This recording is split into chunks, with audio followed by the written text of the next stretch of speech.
السلام علیکم دوستو، آج میں آپ سے ایک ایسا سوال کرنا چاہتا ہوں جو شاید ہم سب کے ذہنوں میں کبھی نہ کبھی ضرور آتا ہے۔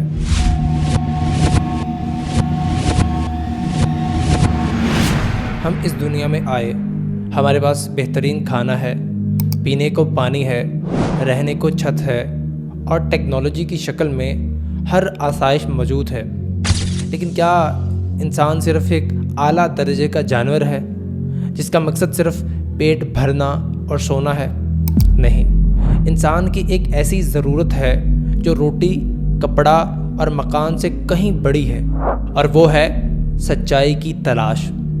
آج ہم اسی موضوع پر بات کریں گے کہ نبوت صرف ایک عقیدہ نہیں بلکہ انسانیت کی منطقی ضرورت کیوں ہے۔ نمبر 1، لائف مینول کی ضرورت۔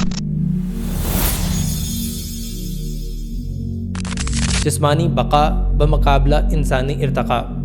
دوستو ذرا غور کیجئے، جب آپ کوئی مہنگا فون یا لیپ ٹاپ خریدتے ہیں، اس کے ساتھ ایک یوزر مینول آتا ہے جو بتاتا ہے کہ اسے کیسے استعمال کرنا ہے۔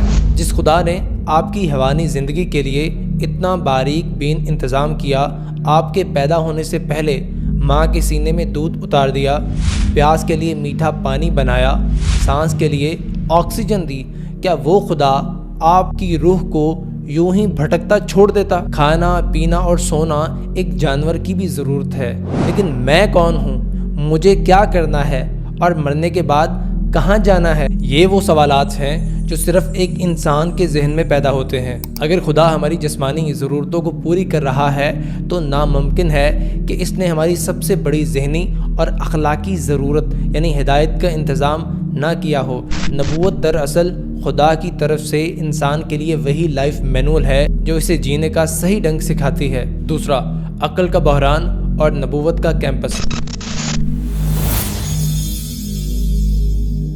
کچھ لوگ کہتے ہیں کہ ہمیں کسی نبی کی کیا ضرورت، ہمارے پاس اپنی عقل ہے، ہم خود راستہ ڈھونڈ لیں گے۔ لیکن ذرا دنیا پر نظر دوڑائیے، انسان کی اسی عقل نے ہزاروں راستے بنا رکھے ہیں۔ کوئی کسی کو خدا کہتا ہے تو کوئی کسی کو، کوئی ایک چیز کو صحیح سمجھتا ہے، دوسرا اسی کو غلط کہتا ہے۔ اگر عقل اکیلی کافی ہوتی تو آج پوری انسانیت ایک ہی سچائی پر متحد ہوتی۔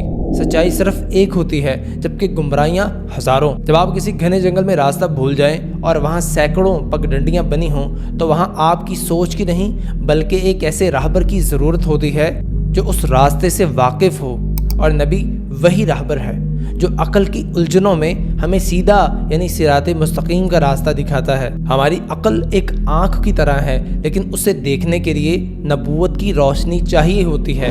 جیسے اندھیرے میں بہترین آنکھ بھی کچھ نہیں دیکھ سکتی، ویسے ہی وحی کی روشنی کے بغیر انسانی عقل ٹھوکریں کھاتی ہے۔ نمبر 3، کائناتی اشارے اور رب کی رحمت کا ثبوت۔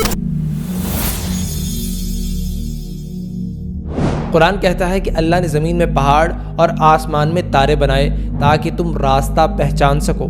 سوچئے، اگر آپ کسی صحرا یا سمندر میں ہوں جہاں چاروں طرف ریت یا پانی ہو تو آپ ستاروں کو دیکھ کر منزل کا پتہ لگاتے ہیں۔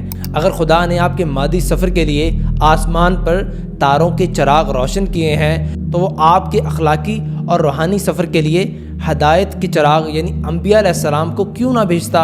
اللہ نے ہمیں روبوٹ نہیں بنایا کہ زبردستی سیدھے راستے پہ چلا دے، اس نے ہمیں آزادی دی، انتخاب کا حق دیا اور پھر اس حق کا صحیح استعمال کرنے کے لیے نبی بھیجے۔ اسلام کی حقانیت یہی ہے کہ یہ صرف چند رسومات کا نام نہیں ہے بلکہ یہ ایک مکمل نظام ہدایت ہے جو عقل، فطرت اور کائنات کے عین مطابق ہے۔ بس یاد رکھیے، نبوت اللہ کا وہ احسان ہے جو ہمیں بتاتا ہے کہ ہم صرف مٹی کا پتلا نہیں ہیں بلکہ ہم اس کائنات کا شاہکار ہیں جس کا ہر عمل ایک بڑے مقصد کے ساتھ جڑا ہوا ہے۔ اگر آپ کے پاس اللہ کا دیا ہوا یہ راستہ نبوت نہ ہوتا تو انسانیت آج بھی اندھیروں میں ٹھوکریں کھا رہی ہوتی۔